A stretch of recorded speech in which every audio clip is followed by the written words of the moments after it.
Cette chirurgie permet de limiter un grand nombre de décès, notamment l'été.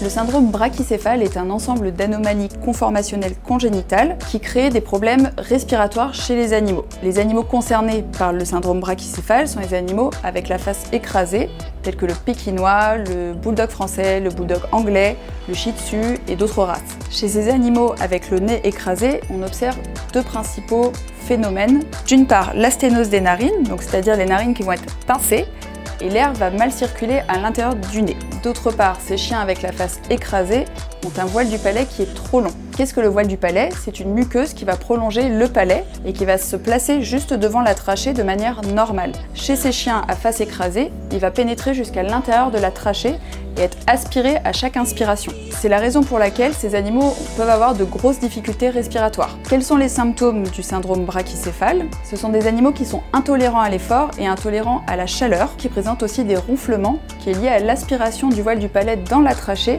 et qui va vibrer. Quel est le traitement de ces animaux? On procède à un raccourcissement du voile du palais jusqu'à l'entrée de la trachée, de manière à ce qu'il ne pénètre plus dans la lumière trachéale. De cette manière, l'animal respire mieux. Le deuxième point de cette chirurgie est la rhinoplastie, qui consiste à ouvrir les cavités nasales de manière à ce que l'air rentre mieux dans le nez. Cette chirurgie donne d'excellents résultats avec un animal qui devient beaucoup plus tolérant à l'effort, à la chaleur et qui ne ronfle presque plus. La satisfaction des propriétaires après cette chirurgie est excellente. Cette chirurgie permet de limiter un grand nombre de décès, notamment l'été, liés à l'augmentation de température et aux coups de chaleur.